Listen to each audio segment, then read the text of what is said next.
I always thought I had a good life. Not perfect, nothing is, but good. I was a single mom, working 2 jobs, juggling late-night shifts and early morning meetings. Everything I did for my daughter, Emily. From her first step to her first day of school, I was there. Every milestone mattered, because I wanted her to have a life I couldn't afford as a child. College was the dream I promised her, even if it meant living frugally for years. Every paycheck had a piece set aside. No eating out, no new clothes for me, just small sacrifices. I remember the day I hit $199,000 in her college fund. I cried in the bathroom because, finally, I had done it. Emily could go anywhere she wanted, study anything she wanted, and I had made it possible. I never imagined that the person I trusted most, my own mother, would steal that dream. Chapter 2, A Casual Visit. It started innocently enough. Mom called one Friday afternoon, asking if she could drop by. I was busy making dinner, so I shrugged and told her, "Sure, just don't stay too long." When she arrived, she had that smile I should have recognized, the one that always meant trouble. "Hi, sweetie," she said, hugging me tightly. "How's my little Emily?" Emily was in the living room, drawing quietly. "Hi, Grandma," she mumbled shyly. Mom's eyes flicked over to me. "You've been working so hard," she said. "I'm proud of you." I should have felt flattered, but something in her tone made my stomach twist. Chapter 3, The Truth Unfolds. 2 weeks later, I logged into our joint account, the one I had painstakingly built for Emily's college. I froze. My heart skipped a beat. $0. I checked again.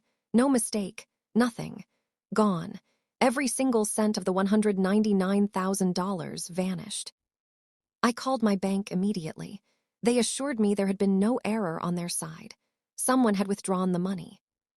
I ran through my mind everyone I had ever trusted with the account, and there was only one person it could be: my mom. I confronted her the next day. I drove to her house, hands trembling. I was shaking with rage and disbelief. "Mom," I said, voice tight, "did you take the money from Emily's college fund?" She looked at me, blinking slowly. Then she laughed, a cold, sharp laugh. "Thanks for letting me take it," she said, like it was a joke. I froze. My jaw dropped. I couldn't even speak. You can't be serious," I stammered. "Oh, I'm serious," she said, leaning back in her chair, smug. "You've always been so good with money, I thought it was time someone else enjoyed it." Chapter 4, Emotional Fallout. I drove home in silence, tears blurring my vision. Emily ran up to me, smiling. "Mom, Grandma was here." I hugged her tightly, not trusting myself to speak.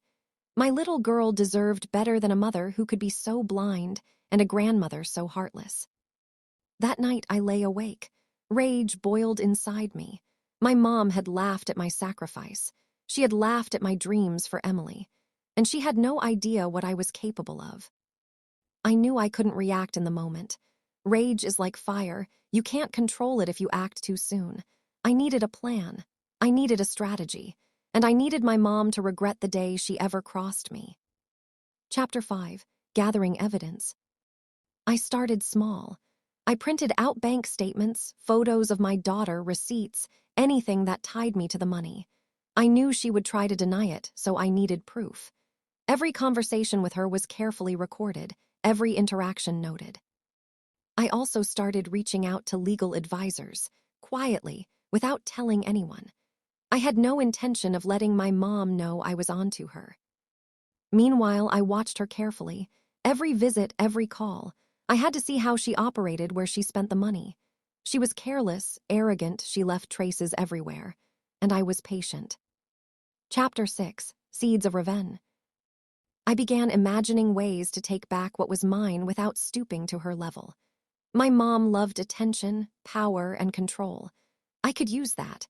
I could manipulate her confidence, make her reveal more than she should. It was almost satisfying. I realized that this wasn't just about the money. It was about respect, justice, and making sure she never underestimated me or Emily again. I whispered to myself late at night, looking at Emily sleeping. They think they can destroy my dreams, but they don't know who they're dealing with. Chapter 7, the calm before the storm.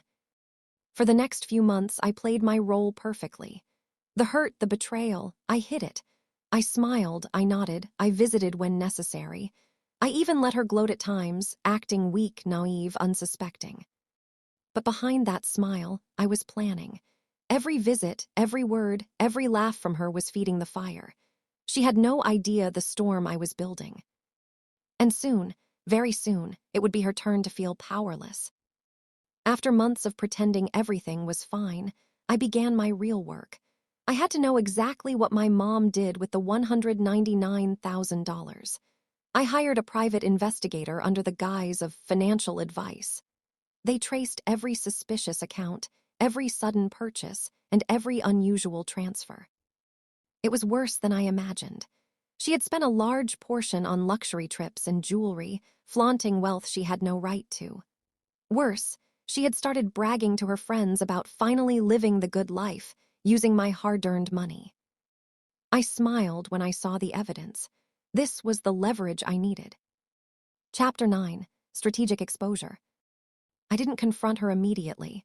I had learned from the past, impulsive anger never wins. Instead, I began planting seeds. I casually mentioned I was worried about missing funds to family friends. I sent emails with subtle legal warnings to her email address. Every action was calculated. She started getting nervous, though she tried to hide it. Her once smug smile began to falter. She even asked me casually one evening, "Are you sure you know everything about your accounts?" I just smiled sweetly and said, "I'm always careful, Mom." She had no idea the storm was already inside her home. Chapter 10, Confrontation. One weekend, I invited her over under the pretense of family dinner. Emily was at school, giving us privacy. As we sat in the living room, I finally laid it out. I had every bank statement, every record of her purchases, every lie she had ever told about the money. "I know everything, Mom," I said calmly. Her face turned pale. What do you mean?" I placed the documents on the table. "This isn't just about the money. This is about respect. You laughed at me at my daughter's future, but now it's your turn to see the consequences of your actions." Her lips trembled. You can't." "I can," I interrupted. "And I will. But I'm giving you a choice. Return what you took or I go public. Everything, every lie, every illegal transfer. Your reputation, your friends, your freedom, it's all on the line." Chapter 11, The Twist. She tried to argue, cried, begged, and even threatened me. But I remained calm. The power had shifted. I realized she had never expected me to be clever enough, patient enough, or ruthless enough to gather proof. Finally, after hours of arguing, she signed documents agreeing to repay the stolen money in full.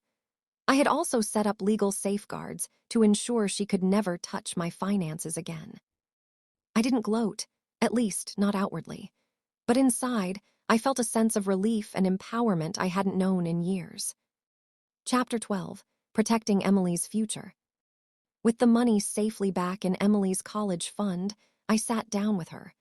"Mommy's going to make sure you have the best opportunities," I whispered. Emily hugged me tightly. "I know you'll always protect me," she said.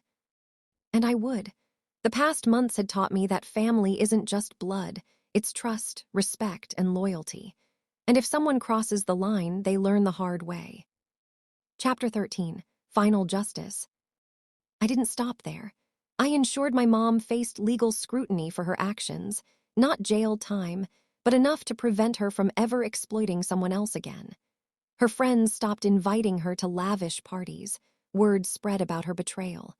The woman who laughed at my sacrifice was now isolated and cautious. Meanwhile, I focused on rebuilding my life. I took Emily on small trips, continued her education fund, and never let fear or betrayal shake me again. Chapter 14, Reflection. Sitting in my quiet living room one evening, I thought about everything. The anger, the tears, the sleepless nights, it had all led to this moment. I didn't just take back money, I took back my dignity and my daughter's future. And most importantly, I learned something crucial. Strength isn't about hurting others. It's about protecting those you love and standing up when others try to destroy you. I smiled as Emily walked in with her homework. She looked at me and said, "Mom, I love you." "I love you too, sweetheart," I replied. And in that moment, I knew we were unstoppable. Epilogue, a new beginning. My mom is still in my life, but the dynamic has changed. She no longer underestimates me. Emily will attend the college of her dreams, fully funded, without a single worry. I didn't just win back money. I reclaimed power, dignity, and hope. And that, in the end, was worth far more than $199,000. The end, white heavy check mark.